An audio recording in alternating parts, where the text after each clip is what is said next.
estimados participantes, estimados colegas, supongo que ustedes habrán leído en colegio, en la universidad, en algún lugar, una novela de Enrique Congrace, peruano, escritor peruano muy conocido, y que escribió un cuentito llamado El niño de junto al cielo. Imagino que lo recuerdan. Para los que no, les haré un pequeño resumen. Una familia de provincia llega a Lima, más o menos a mediados de los 50. Llega a Lima con una familia numerosa y como no tenía... Bueno, ustedes saben que donde llegan los provincianos era actualmente lo que le llamamos la parada. Aviación, 28 de julio, por ahí. Entonces, estas familias, al igual que la de Esteban, no tenían dónde alojarse y lo hicieron junto a la falda de unos cerros. Y allí Esteban empezó a caminar, paseando. Se encontró con todo tipo de pillos, malandrines y demás, y denominó a Lima como el monstruo de las 1000 cabezas. ¿A qué viene esto? A mediados de los años 50, cuando la economía mundial ya se había estabilizado, levantado del desorden, de la catástrofe que fue la Segunda Guerra Mundial, empezó a haber en todo el planeta la migración del campo a la ciudad. Nuestro país no fue ajeno a eso. Y poco a poco, los provincianos migraron a la capital. Antes, habían esfuerzos del Estado para poder satisfacer la necesidad de vivienda. Una vivienda formal, una vivienda con servicios básicos, bien construidas y demás. Esto lo hizo el Estado y también la empresa privada. Por ejemplo, para muchos de ustedes limeños que han ido a La Victoria, a Gamarra, por decir, han pasado por lo que le llaman el Porvenir. El Porvenir fue una urbanización. Ven ustedes ahí casas de 5 pisos, algo tugurizadas, que fue hecho por la constructora El Cóndor, propiedad de la familia Prado. Con gran fortuna, ustedes ya saben lo que se dice, el origen de la fortuna de la familia Prado, la guerra del Pacífico y demás, toda esa leyenda urbana. Bueno,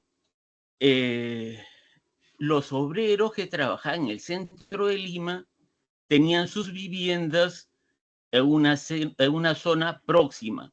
¿Cuál? La Victoria.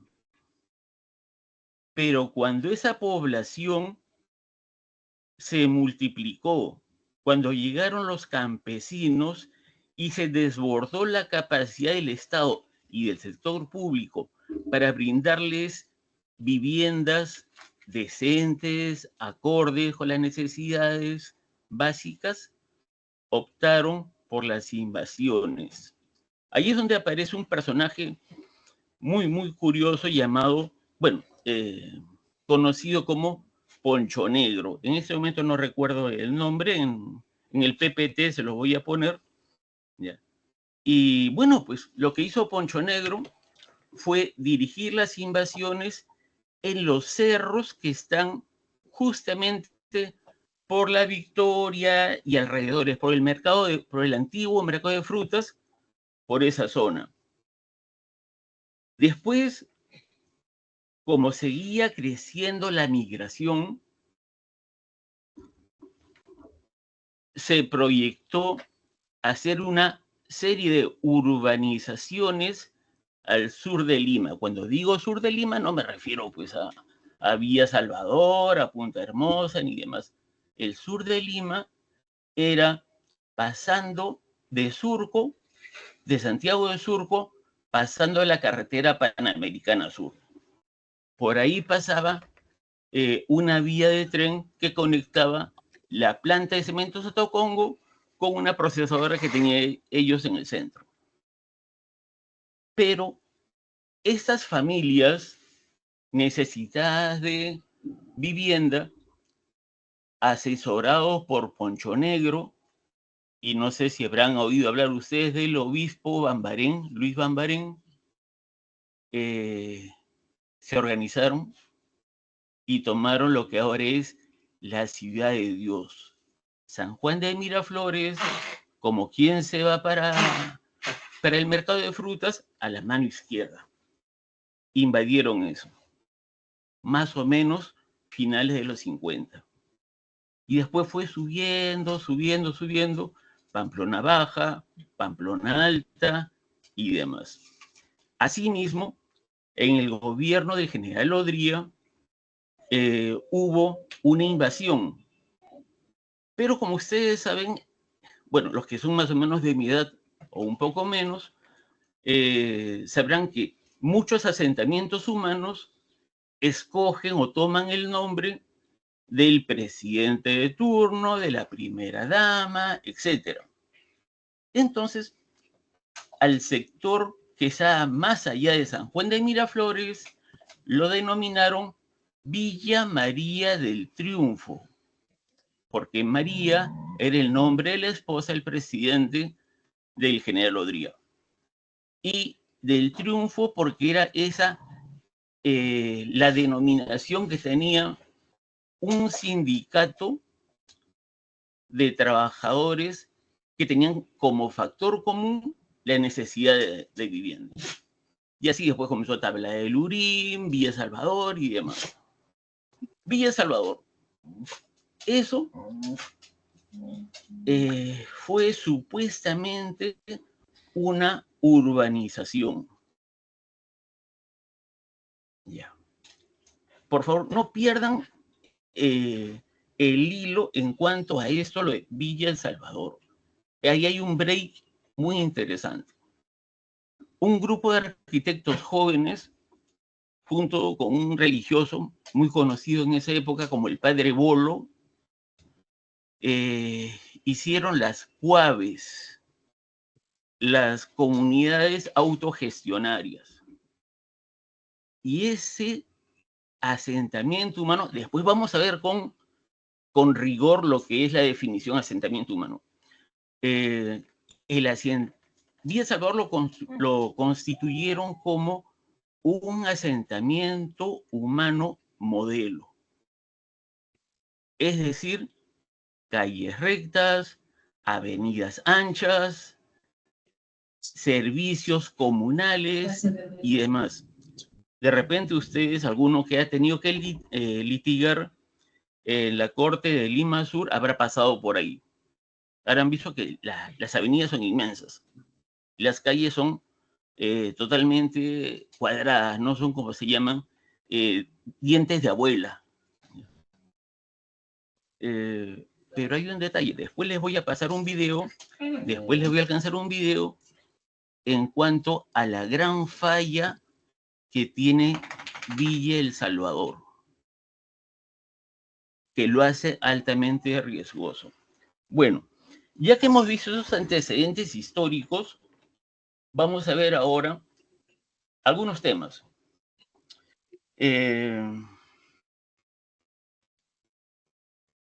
La informalidad de la vivienda, si bien se ha dado en todo el mundo, por ejemplo, en México le llaman los paracaidistas, porque de un momento a otro, ¡pum!, aparecen ahí.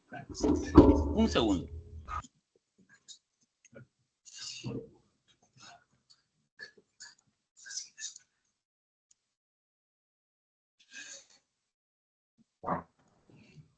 Un segundo, por favor.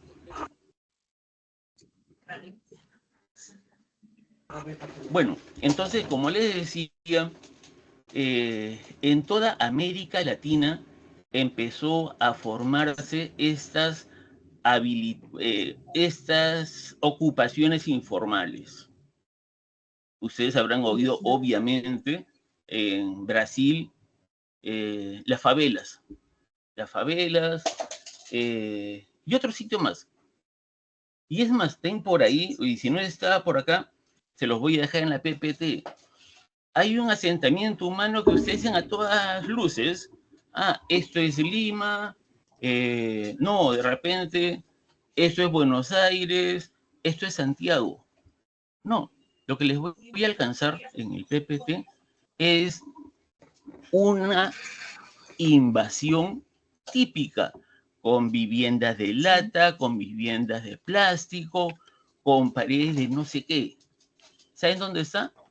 En París. No le digo en las afueras, en París. Tengo otro ejemplo, en la cual se ve un típico pueblo joven, con todas las características latinoamericanas. ¿Dónde está? En Madrid. Eso lo van a ver ustedes, ya que no es únicamente un fenómeno latinoamericano, pero con algunas peculiaridades. Regresando a Latinoamérica, los casos más emblemáticos son Perú y Brasil. Hay un estudio muy interesante, les voy a dejar el enlace por ahí, que lo ha hecho el Instituto Lincoln. Tiene política de manejo de tierras y demás. Es espectacular el Instituto Lincoln. Da inclusive cursos, diplomados, gratuitos, y es igualmente en línea, con certificaciones cuando es la competencia del Colegio de Abogados. Bueno, entonces les recomiendo mucho ver ese instituto, las publicaciones, los cursos del Instituto Lincoln. Allí, perdón. Bueno, como les decía, allí uno de estos estudios señalan la diferencia entre la formalización y la regularización. Señalan que en Perú lo que se hace es una formalización en el sentido de... ¿Alguien quiere opinar por ahí, creo? No, me pareció. Bueno, en Perú lo que hacemos es legalizar las ocupaciones. Gran volumen, gran volumen. Hasta el año, desde el 96 hasta el 2007, se titularon más o menos 1.800 predios.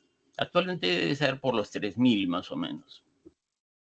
Mientras que la Perú es formalización, en Brasil utilizan el término de... Perdón, en Perú es formalización, en Brasil utilizan el término regularización. Ellos no solamente le dan la formalidad, no solamente le dan el acceso a registros, sino también procuran simultáneamente darles los servicios de agua, demás suministros básicos y empleo. Buscan generar empleo en las mismas zonas. ¿Pero por qué existen las favelas hasta ahora? Porque la complejidad de esa regularización es mucho más cara que la formalización que hacemos nosotros. Ya. ¿De dónde viene la famosa palabra formalización? Yo estuve en Cofopri trabajando como 14 años y un poquito más. Y siempre me sonaba raro que dijesen antes Comisión de Formalización de la Propiedad Informal. Después se cambió la denominación a Organismo de Formalización de la Propiedad Informal.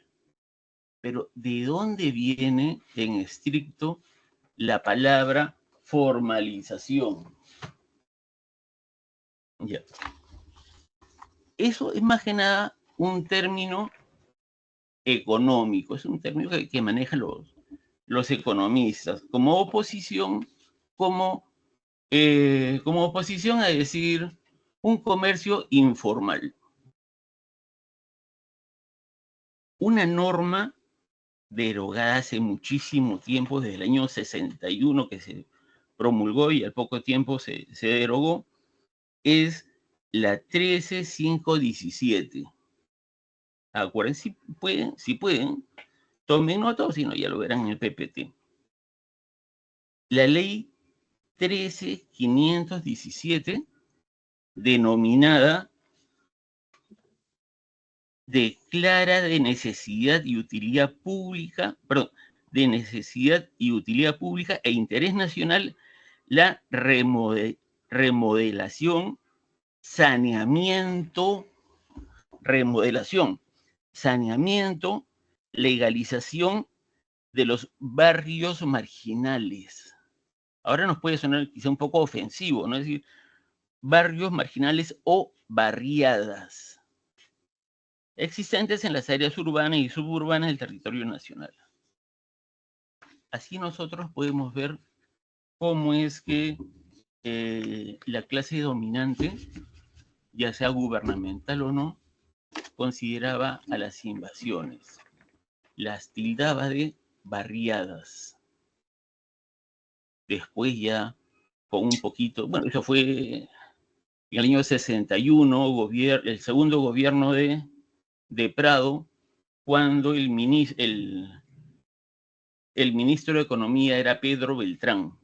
Los que son de mi edad, un poquito mayores, se acordarán que Pedro Beltrán fue el propietario y director del diario La Prensa en los años 40, 50.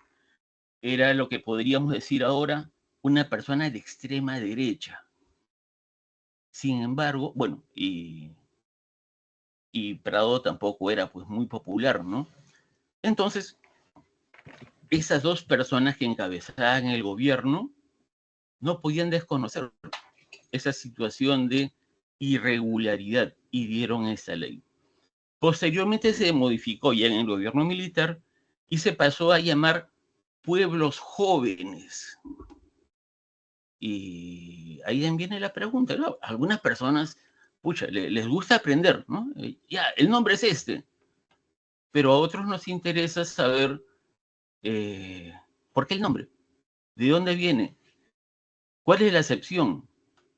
Yo me preguntaba mucho tiempo, si hay pueblos jóvenes, habrán pueblos viejos. Si hay un pueblo joven que es Villa Salvador, de repente La Molina o San Isidro serán pueblos viejos. No sé. Bueno, cuestión de definiciones. En ese momento se pasa la competencia de la titulación a las municipalidades. Pero como todos ustedes saben, y que me disculpen los colegas que trabajan en los gobiernos locales, las municipalidades son muy lentas para trabajar. Y la cantidad de títulos emitidos a pobladores era ínfima. Y peor aún, se emitía el título, se entregaba el título, pero no se inscribía. ¿De qué sirve un título si no está inscrito? De nada. De nada. Hasta que, bueno, pues, apareció COFOPRI, después el RPU, el Registro Predial Urbano, y se empezó a acelerar todo esto. Pero acelerar, ¿en qué sentido? ¿O cuál es la finalidad? Lo que justamente decía Hernando de Soto. En el otro sendero, como ustedes lo habrán leído también, señala que el capital informal, él ya emplea, el economista, como economista ya emplea, la propiedad informal es un capital muerto, que si lo incorporamos al mercado, genera mucha más riqueza, la hace circular. Y para hacer esto, el registro predial urbano era súper expedito. Ya no lo hacían las municipalidades, ya no lo hacía un gobierno provincial, una municipalidad provincial. Lo hacían súper rápido. Es más, ya me siento viejo tanto repetir la palabra de los de mi edad. Hasta los años, a inicios de los 2000, habían algo así como notarios para el registro predial urbano. Eran fedatarios. Era cualquier abogado como nosotros que se inscribía y daba fe de los actos, transferencias, gravámenes y demás, y eso se lograba inscribir en el registro predial urbano, el que tenía un catastro. Ese es otro tema que lo vamos a ver después. Y lo que se hacía era ir creciendo el ámbito del registro predial urbano a través de las famosas migraciones. Si, por ejemplo, la urbanización San Juan, zona A, ubicada en el distrito de San Juan de Miraflores, Lima, Perú, ya había sido trabajado por EMADI Perú, lo que hasta hace poco fue FONAVI, y ya había plano, lo que hacían era calcarlo mediante una fórmula moderna que se llama digitalización. Se digitalizaban esos planos y se incorporaban al registro. Ventaja, en registros públicos, SUNAR, el registro público que todos conocemos, hasta el año 1989, para inmatricular, acumular, subdividir predios, no pedían un soporte gráfico. Podías hacer un croquis nomás, sin coordenadas UTM, sin datum, sin nada. Y eso servía para la inmatriculación. Una aberración, ahora lo vemos como una aberración, que aún existe. Entonces se dijo, pues, es más ventajoso, es más seguro el registro predial urbano. Pero como ustedes saben, está se dice por ahí, que el lobby de los notarios se dieron cuenta que estos fedatarios, estos certificadores, les quitaban trabajo. Otras personas que se dieron cuenta que sus predios ubicados en balnearios estaban inscritos en el RPU y no en la SUNAR, sentían que su propiedad valía menos porque era tratada como pueblo joven. Ese y otros factores más sirvieron para dar marcha atrás y dar la unificación de los registros. Es decir, el RPU desapareció.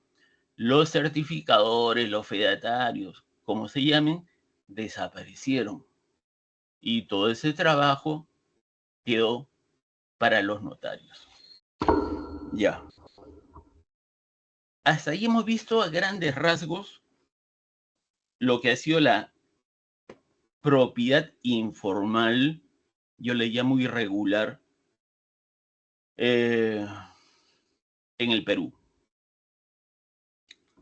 Ahora veamos las características. Un asentamiento humano, por lo general, está fuera del cinturón urbano. Está ubicado en laderas, zonas eriazas, carecen de servicios básicos, carecen de parámetros de vialidad. Es más, revisen ustedes, en este diplomado no vamos a verlo, pero de repente de guiñada, las normas referidas a a habilitaciones urbanas. En los pueblos jóvenes, por ejemplo, otro problema de pueblo joven, no se hacen calicatas para hacer un estudio de mecánica de suelos. Yo he sido bombero unos cuantos años, y en una ocasión me dio mucha pena ver que llegamos con el camión y había un incendio arriba. Las vías de este asentamiento humano eran tan angostas que el camión no pasaba. Solamente tuvimos que bajar y bajar, bueno, tuvimos que subir y bajar 2 cadáveres de niños. ¿Qué es lo que ocurre? Otro problema relacionado a esta triste anécdota es que los dirigentes de los asentamientos humanos muchas veces, no todos, lo que hacen es sacar el máximo provecho a un área determinada. Si la ley de habilitaciones urbanas te exige ancho de vías, factibilidad de servicios, luz, agua, además, si te pide, por ejemplo, estudio de mecánica de suelos, entre otras cosas, al dirigente no le importa. No le importa. Si hace una vía pequeña donde apenas pase un auto por vez, no pueden pasar 2, sino 1 por vez, ya gana un lote. Bueno, ese tema y otros. Claro, me olvidé decirle, también hay asentamientos humanos en zonas aparentemente bonitas, planitas, lo que les decía de Vía Salvador. Les voy a pasar por ahí un estudio de mecánica de suelos que hizo un ingeniero muy conocido, en la cual hicieron 3 calicatas, hoyos, y en 4 metros de profundidad no encontraron ni una sola roca. Para construir, para hacer zapatas, para hacer cimientos, y demás cosas, necesitas encontrar un suelo que soporte la carga. No hay. Y ese ingeniero calculaba que inclusive con 2 metros más de excavación, es decir, 6 metros, como 3 pisos, una casa de 3 pisos, recién para encontrar un suelo adecuado. Le pregunto a ustedes, los que han ido al parque industrial, ¿han visto por casualidad edificaciones de 3, 4, 5 pisos? Yo creo que sí, ¿no? Todos lo hemos visto. Hemos visto características hasta ahora. Vamos a ver problemas. Problemas. ¿Cómo subir agua? Me dirán, camiones cisternas. Ya, camiones cisternas, pero tenemos vías angostas. Pero pasa el camión cisterna. Pasa el camión con ladrillos. Les aseguro que una vez al mes hemos visto noticias de un carro, un camión, un vehículo cualquiera que se ha volteado y ha caído encima de una casa, de un asentamiento humano. Ya. Hemos visto el problema de falta de suministro de agua. Otro problema, desagüe. Cuando se construye de una manera muy empinada, el agua baja con bastante fuerza. Tanta fuerza que inclusive llega a romper tuberías de concreto. Hay que hacer una especie de topes y demás, pero en realidad es técnicamente costosísimo abastecer o proporcionar el servicio de saneamiento de aguas negras. No sé si quisieran ustedes acompañarme o ir ustedes por su cuenta. Les invito a ir un día domingo, que que puedan, de repente con la familia, vayan a San Juan de Miraflores, hay un mercadito, el Mercado Ciudad de Dios, suban, pasan pista nueva, suban, llegan a un mercado que se llama José María Arguedas, voltean a la izquierda y van a llegar a un sitio que antes era conocido como la chanchería. ¿Por qué? Porque efectivamente habían ahí este tipo de actividades. Y sobre eso han invadido. ¿Ustedes ya se imaginan qué suelo están pisando los niños descalzos? Ustedes van a ver, hay bastante cantidad de niños gringuitos y panzoncitos. Ya saben por qué. Van a ver que de cada 15 niños, uno tiene un retraso mental evidente. ¿Por qué? Por la desnutrición. Y no solamente porque no haya para echarle, sino porque la zona es insalubre. Llegando en esa zona planita, ustedes van a ver que por ahí pasan los omnibuses y a media calle pasa como unos chorritos de agua y se junta y huele feo. Son desechos humanos. Entonces, otro problema. No sé, me interesa. Y posiblemente después del programa vas a ver que estoy hablando de él. Sí, lo vas a ver en Perú porque se llama Mirko Arroyo. Sí, que lo estoy diciendo yo. Su audio, por favor, su audio.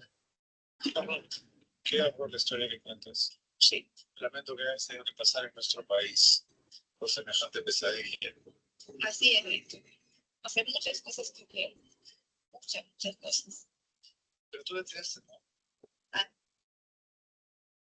Bueno, habiendo escuchado un poco el comentario, bueno, una parte no he escuchado, y ya. Salud. El Estado, ¿cuánto gasta en salud? No solamente preventiva, sino curativa. Educación. Igual voy a coger ese ejemplo de Nueva Rinconada porque es el que yo más conozco, el que más visito. Allí, en Nueva Rinconada, que tiene 70.000 habitantes y son, bueno, hasta hace un par de años eran 117 asentamientos humanos. En conjunto se llama Nueva Rinconada o La Chanchería. Esos 170.000 habitantes, bueno, no sé cuántos sean los niños, ¿saben cuántos colegios estatales hay? Ni uno. Solamente hay un colegio parroquial que es el Fe y Alegría, que colinda con Villa María del Triunfo. Los niños, para poder bajar a tomar sus clases, tienen que ir a un asentamiento humano que es en la parte llana, pasando el mercado Arguedas, para llegar al colegio que está en un sitio que se llama Ollantay y otros más por ahí. Claro, también en la Nueva Rinconada hay unos 3, 4 colegios particulares. Colegios particulares que surten de agua de pozos y que sus desagües son pozos ciegos. Esos son los colegios particulares que tenemos ahí. Seguridad. La seguridad en todos los asentamientos humanos, o gran parte de los asentamientos humanos, es difícil conseguirla. Si a nosotros nos pueden asaltar, ¿qué te digo? En Miraflores, en Surquillo, en Los Olivos, ahora imagínate en la punta del cerro, literalmente en la punta del cerro. Y así podría seguir con la enumeración de problemas de los asentamientos humanos. Este diplomado trata sobre saneamiento físico legal de predios. Yo les digo, si tengo un predio ubicado en uno de estos lugares, porque hay muy buenas casas también, hay lotes que he contado, 5 pisos, 6 pisos, Mayormente son comerciantes informales que no tributan, pero tienen dinero para construir. Como no les costó el suelo, construyen. Yo estoy con una hipoteca de 20 años, ¿no? Por mi depa, me faltan 8 años todavía. Pero yo les digo a ustedes, no valdría la pena. ¿Se sentirían ustedes tranquilos formalizando un predio que se puede caer? Es más, y se puede caer encima de una familia. Es más, cuando vayan a estos asentamientos humanos, van a ver un tema que es frecuentísimo: el uso de albañil. Hay un comentario por ahí, creo. Bueno, entonces, como le decía, hay diversos tipos de construcción.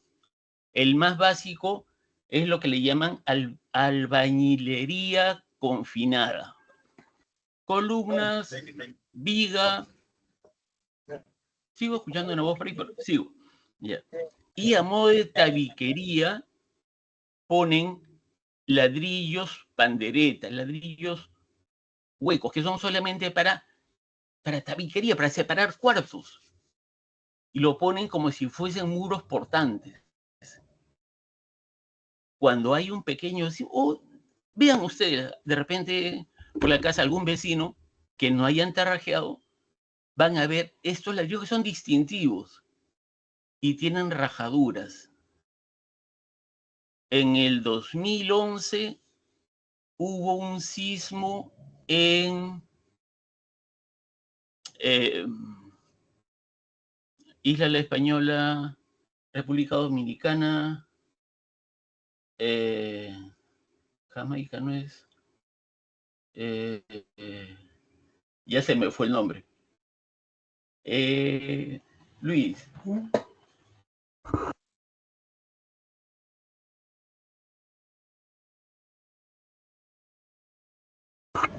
Haití.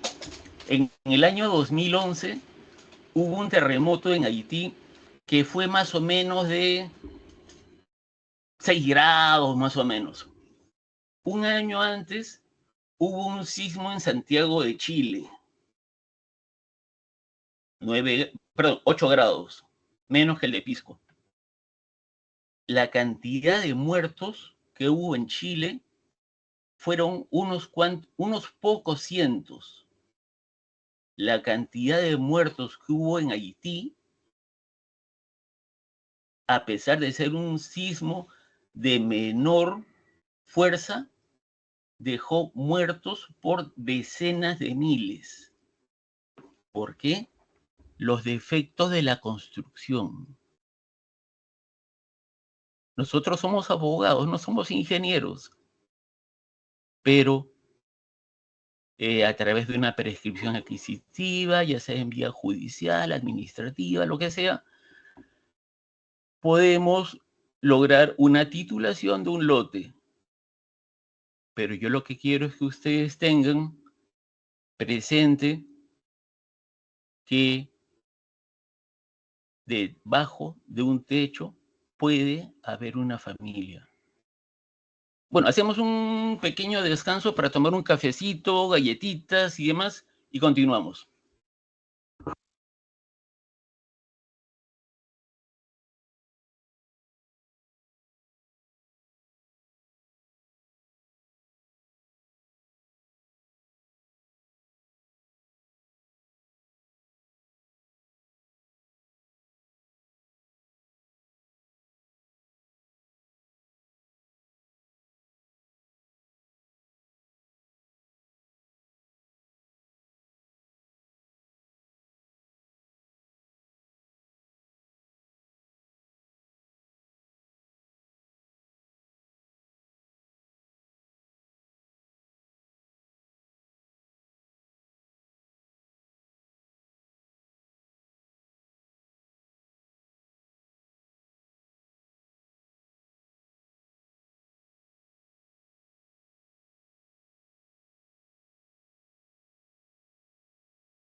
Listo.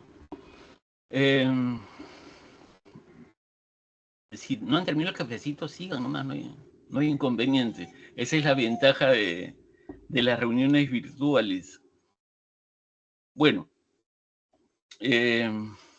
COFOPRI ya debe estar por los casi 3 millones de predios titulados. Pero quedan bastantes, quedan decenas, quedan varios cientos de miles de predios por formalizar. Aunque el tema de tipos de posiciones informales lo vamos a ver, creo, luego, ¿no? Bueno, pero ya, a lo que voy es esto.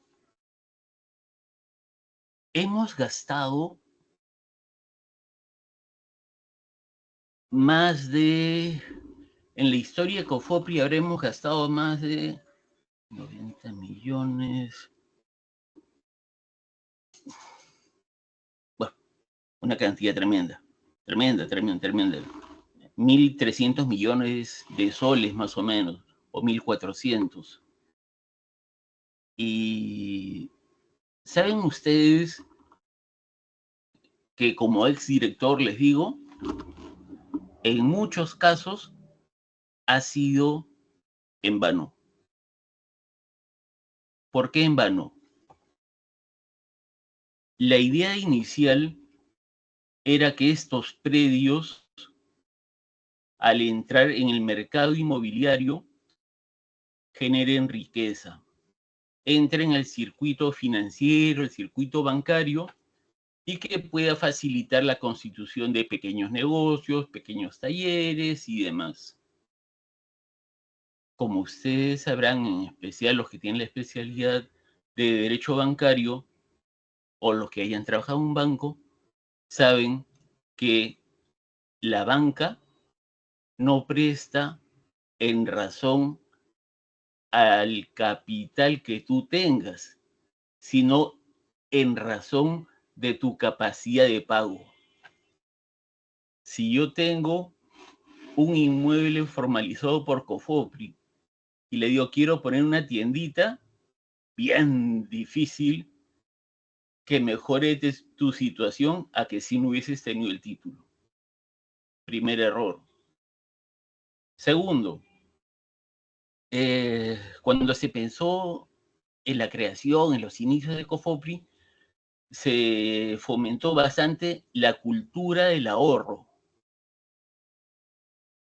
Tampoco dio efecto.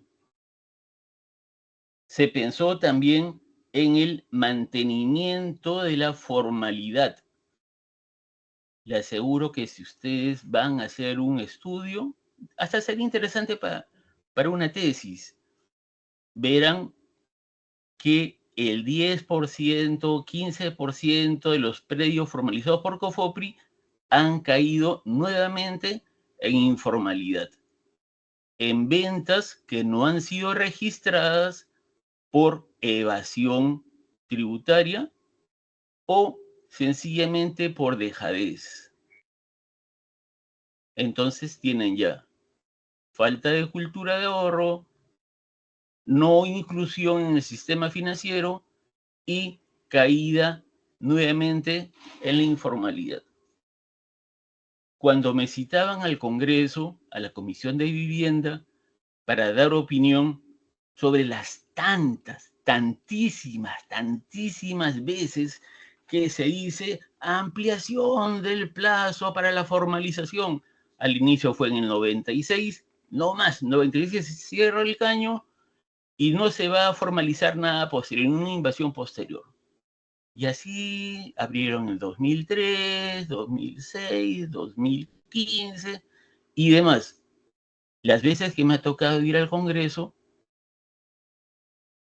he escuchado, con eso ya no me van a emplear en el Congreso, he escuchado cada tontería. Dicen, por ejemplo, y ahí hay una que dice que se debe incluir una cláusula en la cual se prohíba la transferencia del predio formalizado por COFOPRI durante 5 años. ¿Qué logra eso? Que se siga transfiriendo, pero no se inscriba para evitar la sanción. Es una locura eso. ¿Qué otro problema tenemos con la informalidad?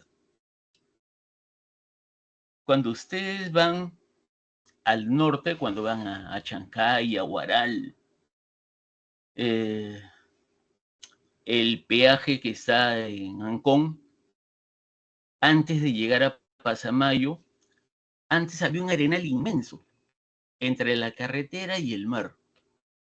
Hace como unos 10, 12 años, eso se ha invadido totalmente. No recuerdo el nombre exactamente, pero yo le llamo la invasión de sangre. Porque siempre matan gente que, ya sea por rivalidad de dirigencias o por lotes usurpados, lotes recuperados y demás. Muchas veces, y me cuesta decirlo, las invasiones son negocios ilícitos, en los cuales ya no es por necesidad, sino es por un lucro sin medir las consecuencias. Otro problema que tenemos. Hay invasiones que están en zona de riesgo. Lo que se debería hacer es no titular. Por ahí vino una norma del ministerio que dijo que se titule con carga. Es decir, por ejemplo, en Chimbote, Ancash, Chimbote, hay un asentamiento humano que se llama Villa María, por el río Lacramarca. Cuando hay crecida, las casas se inundan. Todos los cimientos, la base de las paredes, todo ustedes la ven empapadas y llenas de salitre. Pero lo inscribieron con carga para que el comprador sepa que hay ese riesgo. Eso no debería ser formalizado, eso no debería estar en el mercado inmobiliario. ¿Se acuerdan ustedes del sismo del 2007? En Pisco, la parte pegadita al mar donde se salió, donde fue el tsunami, le llaman Pisco Playa. En agosto, creo que fue, del 2007, se inundó, salió el mar, ¡pum!, se llevó todo. En ese entonces, bueno, pues se hizo muy poco. En el 2011, con el cambio de gobierno, se dio impulso a la reconstrucción de Pisco. Y a todos los que estaban en Pisco Playa los mandaron a Alto el Molino. Alto el Molino es un predio que está entre la ciudad de Pisco y la carretera Panamericana Sur. Se hicieron pistas, algunos módulos, pistas, veredas, algunos módulos, como les digo. Se instaló la gente de Pisco Playa ahí. ¿Qué pasó con Pisco Playa? Los hijos de los que estaban en Alto el Molino se mudaron allá. La informalidad está metida acá en el chip de nosotros los peruanos. No todos, pero muchos tenemos eso. Último inconveniente que les digo. ¿Recuerdan que en el 2017 hubo una serie de lluvias intensísimas en Santa Eulalia, Chosica? Se activaron una serie de quebradas. ¿Qué se hizo a favor de los pueblos jóvenes que se instalaron sabiendo que es una quebrada? ¿Qué hicieron para defenderlos? Enrocado. COFOPRI hizo algo que se llama catastro de daños, es decir, ir casa por casa, oye, ¿qué te pasó? ¿Cuántos son? Y demás. Yo realmente lo que pensé que iban a hacer con el catastro de daños era identificar los predios, tasarlos, valorizar, o mejor aún, tasarlos, y esa zona declararla intangible y proceder a la reubicación. Pero no, solamente se ha hecho enrocados con gaviones. Los gaviones son de acero, unos cubos hechos con malla de acero y los rellenan con rocas grandes. ¿Han oído hablar ustedes de que siempre se cae un puente llamado Huaycoloro? Pónganse a pensar por qué se llama Huaycoloro. Y sin embargo, van a ver que nosotros tenemos un afán por construir donde la naturaleza va a pedir lo suyo. No sé, Marlon, Tito, no sé si podríamos escuchar sugerencias de los participantes sobre lo que hemos avanzado hasta ahora. Sí, doctor. Sí, doctor. Sí, Podrían participar los inscritos en el diplomado. hagamos lluvia de ideas. Hagamos lluvia de ideas. Están abiertos los micrófonos para los que deseen participar, doctor.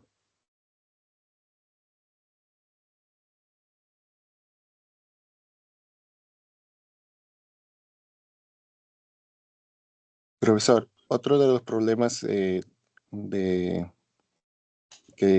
tenemos, como usted dijo, de que antes no se llevaba una base gráfica de los planos con coordenadas. Y entiendo yo que tenemos problemas también con los linderos, o sea, que se tienen que rectificar, entiendo yo. Sí, José, ¿no? Sí, sí. Ya. José, sí, ese es un tema muy interesante. Yo antes de trabajar en COFOPRI fui registrador público. Pero claro, pues por mi edad, cuando fui registrador, no era de casas, sino de cavernas. ¿Ya? Te comento, en el año 89 se dictó un decreto supremo, era el DS 002-89-BC. Ese, se los mencioné hace un rato, es el que establecía la obligatoriedad de adjuntar cuando menos un croquis, que quiere decir que antes de la dación de esa norma solamente se inscribía con la descripción literal que aparecía en la escritura pública. Yo he tenido oportunidad de ver, de escribir, no, porque yo entré a ser registrador en el 96, 7 años después, pero he llegado a tener la oportunidad de ver predios, cuando yo llegué a usar tomos, imagínense. Ahora todo es partidas electrónicas y demás. Bueno, yo llegué a usar tomos y fichas y partidas físicas. Bueno, en los tomos y en algunas fichas veíamos descripción de los predios que decían yo fui registrador en Ancash, en Huaraz, en la zona devastada por el sismo del 70. Y decía, por el frente con la calle de la Jirafa, con una extensión de 8 metros. Calle de la Jirafa. Ya no existía calle de la Jirafa. Decía, por el fondo, con las propiedades del señor Arturo Cochachín. Al lado izquierdo, con las propiedades del señor Mejía Aro, con tantos metros. y las descripciones eran así. Entonces, lo que tú señalas en cuanto a que no habían referencias claras, muy cierto, muy cierto. Y es más, estoy hablando de predios urbanos, año 89, Decreto Supremo 002-89, BC, predios urbanos. Cuando se empezó a trabajar algo de catastro en el ámbito rural, fue con la reforma agraria. ¿Ya? Entonces, ahora te puedo afirmar que antes de los 70, todo era literal, no había una base gráfica. Una gran aberración en el derecho registral, son las duplicidades de partida. La mayoría ya lo sabe, pero por si acaso les digo, es cuando sobre un mismo predio abres dos partidas. Pues el caso más grave de la duplicidad es cuando una pertenece a Pedro y otra a Carlos, pero ambas están coincidiendo en el predio. De repente, Pedro lo vende y Carlos también. Se arma una jarana terrible. Uno hipoteca, otro embarga. Y eso iba a la vía judicial. Y es más, hasta ahora, SUNARP,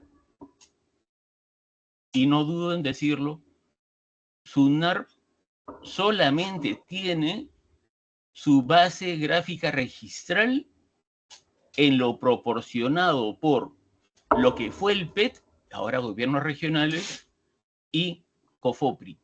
¿Por qué? Bueno, y también SBN. ¿Por qué? Porque Registros Públicos no es un ente generador de catastro, es solamente un usuario. El tema catastral, no sé si lo vayamos a desarrollar en la subsiguiente o en la tercera o cuarta sesión, pero es muy interesante. Al final les voy a dejar mi correo electrónico para, si desean sobre este tema o cualquiera del ámbito registral o derecho urbanístico, seguir conversando. Tito, ¿alguna otra intervención? Profesor, No ha levantado la mano, doctor. Ahí está participante. Sí. Profesor, cuando usted menciona el tema de catastro, también se genera un problema porque no existe en nuestro país uniformidad, porque el Ministerio de Agricultura tiene su propio catastro, los gobiernos regionales tienen su catastro, las municipalidades tienen su catastro y digamos, incluso hasta a veces se ha visto que las municipalidades contratan para que le hagan el catastro. Y digamos, esto, como usted dice, como el registro público no es una entidad generadora de catastro, entonces ahí se crea un problema, porque para los polígonos, incluso para el certificado de negatividad, digamos que se superpone a ciertas áreas, o sea, se traslapa. Entonces, eso genera el problema justamente cuando usted dice, para las ventas, entre otras más operaciones que se le dan de las propiedades. Y también otro problema que también tenemos es también prácticamente aquí en nuestro país, la usurpación es algo que del orden del día, por decirlo así, y no hay una protección. Por ejemplo, un caso bastante típico es en los arrendamientos. En los Claro. arrendamientos, el arrendatario, si opta por no ir, no se considera delito de usurpación, a pesar de que haya vencido el contrato o no esté pagando el arrendamiento. Entonces, esto por eso justamente la importancia de este diplomado, que veo que existen muchos problemas con respecto a los predios. Muchas gracias, profesor. José, una pregunta. Tú has trabajado conmigo, creo, ¿no? Porque bastantes cosas estamos coincidiendo. Ya. En el 2011, cuando asumí la dirección de COFOPRI, yo lo que sostuve era en que COFOPRI debía de ir dejando paulatinamente de formalizar, ¿no? Entre comillas, la formalización, y avanzar más en el catastro. Tuve oportunidad de viajar a Honduras y vi que su catastro era primitivo. Bueno, los 5 países centroamericanos, ¿no? Le llaman ellos las 5 estrellas. Ellos llamaban catastro a una simple cartografía. Y eso no es, pues. Nosotros, por el contrario, en el 2011, con apoyo del Banco Mundial, comenzamos un catastro. Un buen catastro. Quizás hasta cierto punto, demasiado bueno. ¿Por qué? Si bien esta es función municipal, según la ley de municipalidades, nosotros trabajamos en base a convenios. Y ese catastro urbano trabajaba o describía no solamente la construcción, sino también los materiales y una serie de especificaciones más. Si en Centroamérica era meramente cartografía, lo nuestro era un supercatastro. Y al igual que Brasil y su informalidad, al igual que Perú y su informalidad, lo mejor es enemigo de lo bueno. Nosotros no llegamos a terminarlo, hicimos una cantidad irregular de distritos y no pudimos avanzar más. Pero fue un supercatastro que alimentaba también a registros públicos, de modo tal que registros tenía información adicional a la que le proporcionaba COFOPRI como titulador, Agricultura como titulador, SBN similar. Ya. Ese fue un error que cometimos. Gran cantidad de bienes que compramos, gran cantidad de bienes como camionetas, estaciones totales, estaciones diferenciales y una serie de equipos más, cuando ya yo salí, se lo transfirieron en préstamo a una serie de instituciones públicas y al final se perdió. Bueno, no se perdió, sino que perdió la razón de ser. ¿Por qué mi insistencia en crear una superintendencia o un Instituto Nacional de Catastro? Existe el ICL, el Instituto Catastro de Lima. Yo lo que digo es un Instituto Nacional de Catastro que centralice toda la información catastral, no solamente registros públicos, no solamente SBN, regiones, sino inclusive que a la cartografía tú le puedes poner una serie de capas. Inseguridad ciudadana, capacidad hospitalaria, de modo tal que el gobernante puede cliquear en una provincia y aparece obras en ejecución, nivel de avance, cantidad de alumnos, cómo iba el Jaliwarma, que en paz descanse, y una serie de cosas más. Todo centralizado en un solo servidor y que las demás instituciones públicas tengan acceso con sus restricciones dependiendo la labor que desarrollen. ¿Qué es lo que ocurre? Actualmente todo el mundo quiere tener su catastro. IGN, IGP, Salud, ¿qué quieren? su juguete, su equipo, y hacer su catastro y ahí llenarlo. Por eso lo que tú dices es muy importante tener un catastro actualizado y, como hacen los alemanes, pues, un catastro con efecto jurídico. Si deseas saber más sobre ese tema, voy a ver, creo que lo van a tocar en las sesiones siguientes.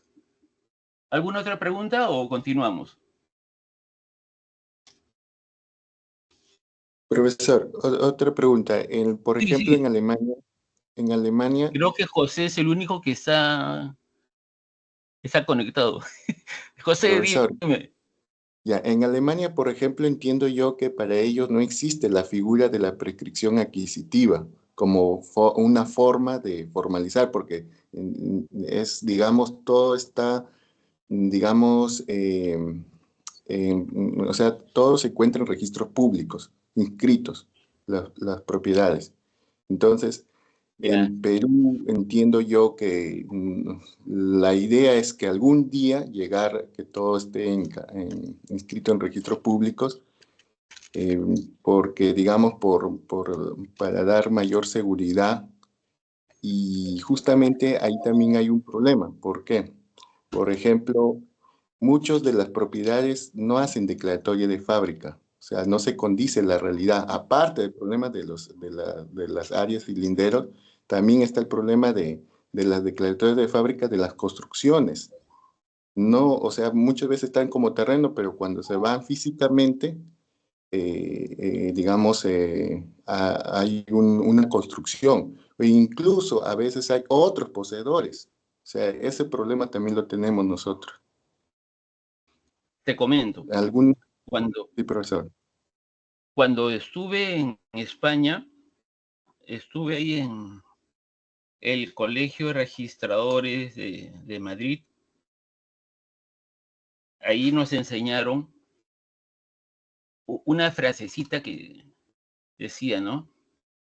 El registro, ¿cómo era? El registro inmatricula predios, inscribe actos y contratos y publicita derechos. Todos de acuerdo en eso, ¿no?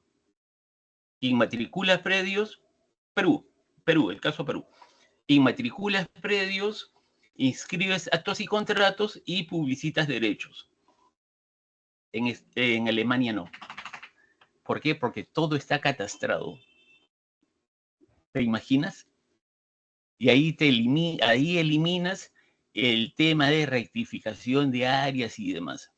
Otro tema más que te comento. También tuve la oportunidad de viajar a China, también para ver estos temas. Y ahí es una locura, es algo fantástico. En China, el Estado es el dueño del suelo y los particulares son los propietarios de la edificación. Si te das cuenta, allí el interés en inscribir detalladamente la fábrica es del particular, del ciudadano. Acá debería ser algo similar. También, pues, las ventajas del sistema chino, como dicen, es un socialismo con rasgos propios. Los chinos tienen la facilidad para hacer la renovación urbana. Hay dos temas muy interesantes que ojalá que el colegio, que el gremio pueda organizarlo. Sobre el derecho urbanístico y ver sobre renovación urbana y generación de suelo urbano. Es temas muy, muy buenos. Bueno, el Estado lo que hace ahí es ve viviendas tipo mirones. Mirones son 5 pisos. Acá en San Juan bueno, yo vivo en San Juan de Miraflores, o vivía en San Juan. Por el puente Tocongo hay casas de 5 pisos. Y demás. Imagina casas de 5 pisos.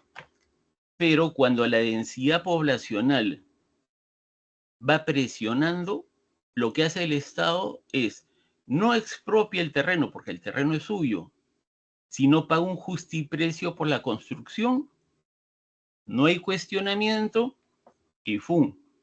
20 pisos, 30 pisos. En sí, yo considero que ya pues es hora que nosotros vayamos revisando el tema de la informalidad de la propiedad, informalidad de la construcción, la obsolescencia. Es más, les comento, escuché una idea poquito descabellada por ahí, que querían crear la Superintendencia Nacional de la Formalización. Y si nos damos cuenta, por lo que hemos conversado, la informalidad es la aberración de una atención que el Estado debe dar para obtener viviendas dignas. Lo que hacemos nosotros en nuestra realidad es, en términos coloquiales, chapa tu lote y construye. Ni siquiera hay una asesoría. Entonces, si consideramos que esa distorsión del sistema, aberración, si esa distorsión del sistema es la informalidad, mal puedes crear, y eso debe ser temporal, mal puedes crear una institución con fines indefinidos, con una duración indefinida. Es ilógico crear un organismo nacional de formalización de la propiedad. Es como, tengo un resfriado que es temporal y me van a poner, ¿qué te digo?, cánulas con oxígeno para siempre. Es así. Todas esas cuestiones hay que revisarlas. Por eso es que todos los aportes bienvenidos sean. Concuerdo con usted, profesor, también, porque, por ejemplo, también está el tema de que siempre prolongan las normas para regularizar el tema de las construcciones, o sea, para evitar que las multas les sancionen. Entonces, Somos el tratan país de... de las amnistías. Sí, sí, o sea, es demasiado, o sea, eso me parece como que cuando se van digamos, ser formales, porque o sea, estamos tratando de normalizar las anomalías del Claro, sistema en este caso. O sea, eso me parece increíble porque, o sea, digamos que el que lo hagan con un verificador, digamos, si bien es cierto, hay construcciones, pero digamos que si nuestro parlamento siempre va a estar prolongando esa cultura van a decir, no, si nuevamente lo van a prolongar, y muchas veces sí, pues lo prolongan. Ese genera un CPS, problema. AFP, vemos eso, ¿no? Sí, sí, profesor. Creo que ni más me contratan en el Congreso.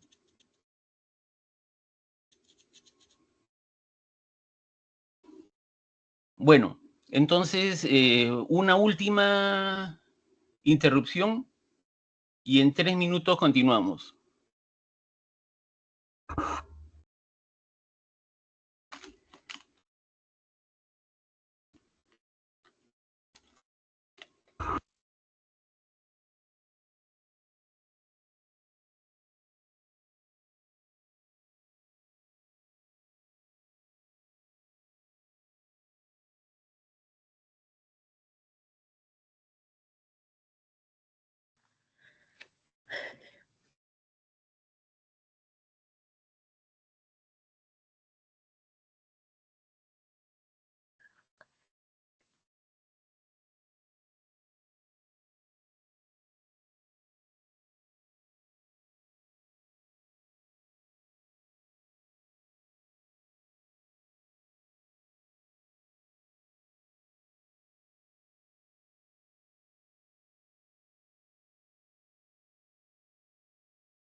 Gladys, te escucho. Una consulta. Sí. COFOPRI era el que inicialmente estaba dando los títulos de propiedad, Sí. ¿no? Registrando. Hubo un tiempo en que fueron ellos a como censar y te hacían llenar una serie de documentos, y en eso tuve una observación donde me dijeron que tenía que sacar una constancia de habitabilidad de la municipalidad. Entregué eso y a la fecha ni me responde, no me dan respuesta ni nada. Pero, ¿qué se puede hacer ahí, por ejemplo? Ya, el Porque reglamento hay perdón, porque dicen ahora que los que están encargados de titular predios son los municipios. Sí, ahora tanto COFOPRI como las municipalidades, depende de quién ponga la mano primero, ven la titulación. Yendo al tema de el mínimo de habitabilidad. Los certificados mínimos de habitabilidad los establece el Reglamento Nacional de Construcciones. Y esta puede variar según la zona. Por ejemplo, el área mínima en la sierra es menor que en la costa por el calor, por algunas consideraciones técnicas. Pero yo soy enemigo de observar, cuestionar eso, porque ya está bien. Lo ideal está que una persona viva en un lote, en un predio de 40 metros cuadrados, 5 personas. No reúne. Bueno, aunque ahora hay departamentos de 30, ¿no? Pero eso no es cerrar los ojos a la realidad. Y el caso específico que tú me dices, si ya has salvado esa observación, que lo puedes hacer inclusive construyendo un segundo piso, así sea con material recuperable, pero aumentas el área de habitabilidad, ya creo que lo puedes hacer en la municipalidad, porque COFOPRI lo que hace es, a grosso modo, esto lo vamos a ver en la tercera, cuarta sesión, los detalles de cómo trabaja COFOPRI, ¿ya? Recogen información en el proceso 2, ya después vamos a verlo. Recoge información, la califica y en base a la calificación lo declaran apto para titular u observado. Y hay una serie de observaciones: A, ausente; B, falta de documentos, etc. Hay esta contingencia Z. Pero a veces hay tantas observaciones que tiene COFOPRI que ya es un peso muerto. Soy sincero, y que me disculpen mis antiguos compañeros de trabajo, que lo que han hecho es, cuando ya se acabó lo fácil, ya pues el resto de la municipalidad asume competencia. Hay un tema que lo veremos también en la última sesión, denominada un proceso administrativo sobre mejor derecho a la propiedad. Hay problemas administrativos, hay temas administrativos, procedimientos administrativos que tienen fácil más de 10 años. Lo que se está haciendo, creo, porque esa es la idea de ese tiempo, era pasarlo a las municipalidades. Entonces, en ese sentido, te sugiero que vayas a la municipalidad como órgano ahora competente para que te den una mano en eso. Y si no, ya les voy a pasar mi correo. Ya, gracias. Kimberly. La doctora Kimberly quiere participar, doctor. Sí, Kimberly, por favor. Buenas tardes, doctor. Una consulta referente a los terrenos, ¿no? En ese caso estaba escuchándole sobre lotes. Tengo un problema referente a eso. una persona puede tener 3 lotes y puede, ¿cómo se llama? Tenerlo legalmente, porque justo hay ¿Qué es una lo que pasa? observación. La Una observación. formalización, Ya. la formalización que hace COFOPRI es gratuita, masiva y de oficio, pero en los casos de lotes comerciales se cobra un arancel. Y en el caso de doble propiedad, o en este caso una triple propiedad, el primero te lo titulan gratis. Y los otros sí tienes que pagar un valor arancelario, que es mínimo, pero no hay ningún problema. Ya, solamente se realizaría el pago nada más, porque Sí, justo sí, sí. padres son los que tienen ese problema, ¿no? Y yo le digo, pero una persona puede tener miles de propiedades a su nombre, le digo, ¿qué observación? Si no paga, le digo, pero me dice, no, que me han observado. No, Ya. el costo es mínimo. Es más, hasta hace poco tengo entendido que se podía fraccionar el pago. Ya, es cuestión que te acerques a el local que tenemos, que tienen en La Molina, ¿ya? Y preguntes por el responsable de adjudicaciones. Él te va a explicar con más detalle cómo puedes solucionar ese tema. El primer predio es gratuito. Es en La Molina porque, el terreno que se está adquiriendo es en el Callao, Ventanilla, Pachacute.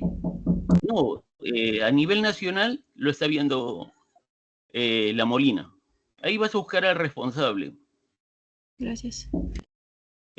Por si acaso se llama Jorge Benítez, pero no le digas a nadie. Gracias, muchas gracias. Pero te olvidas, por favor. ¿Alguna otra pregunta? Presente, profesor. Yo, Julio César Sí, Herrera. César. Doctor, justo tengo un problema. Tengo un tema de... han empadronado un terreno acá en Caraballo Ya. y lo empadronan a nombre de un señor Juan, pero el señor Juan ya lo Ya. vende y sale el título a nombre de Juan. Nosotros hemos presentado todos los documentos a COFOPRI, el contrato, la constancia de posesión, autovalúo y todos los documentos que nos piden, pero nos menciona que ese lote está libre de disponibilidad. Ahora, yo he Perdón. llamado a eso, Sí. yo he llamado y me dice que no, que ya esa ley ya no existe. Ya, Y le digo, ¿cómo me puedo adjudicar? Le digo. Te comento. Ya. Se empadrona. Una persona se empadrona. Presenta los documentos que acrediten posesión o propiedad. Si es que no se encontrase algo que acredite propiedad, no se encuentra algo que acredite posesión, pero se encuentra la persona, se denomina contingencia, falta de documentos. Cuando se encuentra la persona. Cuando no se encuentra la persona, ya se denomina contingencia ausente. Y la contingencia libre disponibilidad es cuando no se ha acreditado posesión de ninguna persona. Entonces, acá yo lo que quisiera que me aclares es si es que se empadronó a alguien. Empadronaron a la primera persona, pero de ahí cuando han ido a verlo, ya no estaba porque ya lo había vendido. Y ahora lo han puesto como libre disponibilidad, pero no hay, hemos solicitado el tema de empadronamiento ya desde el 2018 hasta la fecha que me fije en la página que va a salir, hasta la fecha no sale. No sale y no sale. Igualmente, los que son de libre disponibilidad también son atendidos por adjudicaciones. También tienes que En ir La a La Molina, sí Molina o y sí. preguntar. Sí, sí, sí. Ok, doctor. Muy amable, doctor. No, por nada. ¿Alguna otra pregunta? Profesor, buenas noches. Sí. Yo tengo un caso hay un terreno de 15,000 metros cuadrados que estábamos solicitando lo que es la prescripción adquisitiva de terreno. Ya. Pero como es un terreno rural, está fuera del casco urbano, se ha presentado a la Dirección General de Agricultura. Ya. Bueno, esto está en Huancayo, ¿no? Pero ellos han respondido diciendo que no se puede porque está en zona especial, ¿no? De reglamentación especial, en zona de reglamentación especial. Específicamente, entonces, ¿qué te han dicho? O sea, que es que no procede por encontrarse en zona de reglamentación especial, nada más. No, nada más te han dicho. Ajá, sí. Ya. No, ese tema tienes que verlo allá en... ¿Qué tan lejos está de la zona urbana? En realidad, o sea, no está tan lejos porque, digamos, ya se está acercando a lo que es a la zona urbana, ¿no? Será como 500 metros o 1,000 metros, pongamos, ¿no? O sea, porque ya la ciudad está creciendo, pero está dentro del plan de desarrollo urbano, aparece como fuera del plan de desarrollo urbano. Ya. Y entonces nos han denegado, ¿no? ¿Qué podría ser? Porque si zona de reglamentación especial, incluso hemos revisado el plan de desarrollo urbano y en realidad está como una zona de reserva, ¿no? O sea, reserva como reserva, paisajista, como zona agrícola. Sí.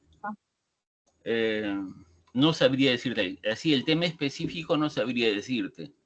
Necesitaría, ve tú, ¿ya? Y revisa, pídele, no te lo pueden negar, pide el expediente y ahí fíjate las razones. Debe haber un informe técnico mediante el cual declaran esa zona especial. Después, cuando ya salga a nombre de ustedes, no sé si quieran conservarlo como predio rural, pero si quieren hacer ya una lotización, seguirían el reglamento de habilitaciones urbanas con una serie de formalidades, pero ahí sí el predio se multiplica por 10, por 20 veces el precio. Ya, doctor, gracias. Vale la pena que lo pelees. Sí, gracias. Ya. Bueno, ¿alguien más? Ya. Tito, entonces más bien te paso las diapositivas esta semana, ¿ya? Y lo que sí quisiera pedirle a los colegas presentes es que repasen un poquito el tema registral, porque como vamos a ver ventajas, desventajas y todas esas cositas, les saco. El libro que yo considero así, pues de cabecera, es el de nuestro colega Gunter González Barrón, Derecho Registral. Si puede, denle una miradita a eso. Después, en Google pueden encontrar, hay un artículo del Instituto Lincoln, dice Lincoln Institute, ¿ya? Revísenlo, ahí van a encontrar un artículo que se llama Regularización de asentamientos informales en América Latina. También se los voy a pasar, ¿ya? Pero vayan viendo eso. Yo voy a sugerir que el control de lectura sea parte en esta lectura, en lo del Instituto Lincoln. Y un consejo que les doy es revisen la página del instituto, cursos gratuitos y súper útiles, didácticos y con certificación oficial. Tito, más bien muchísimas gracias por la confianza. Mis saludos a la doctora Minerva y un fuerte abrazo a nuestro querido decano, doctor Canelo. Ok, doctor. A nombre de la Dirección Académica y nuestra directora Minerva Córdoba Sena, le hacemos un agradecimiento por su excelente ponencia, doctor. Gracias, quedamos. Un abrazo. Ok, doctor. Nos vemos el día martes de la siguiente semana. Feliz Semana Santa. Perfecto, quedamos en eso. Hasta Ok. luego. Bueno, señores participantes, vamos a tener un breve descanso por Semana Santa. Nos estaremos encontrando el martes que viene, para continuar con esta. Son martes y jueves nomás, ¿no? Martes y jueves. ¿Cuál es el horario? Porque yo tenía Estimado entendido Tito, estimado Tito Marlon. Dígame usted, doctor. Sí, yo también quisiera consultar cuál es el horario, porque tenía entendido que era hasta las 9 de la noche. Asimismo, quisiera saber en qué va a consistir el primer control de lectura, o en todo caso que pudieran enviarnos al chat grupal el material de lectura para poder reforzar eso y poder brindar un buen control, por favor. Sí, doctora. Sí, por favor, para que nos agreguen. Eso te lo envío, Tito, no te preocupes. Sí, el doctor está indicando que nos va a enviar el artículo para el control de lectura, y eso será en la semana que toque.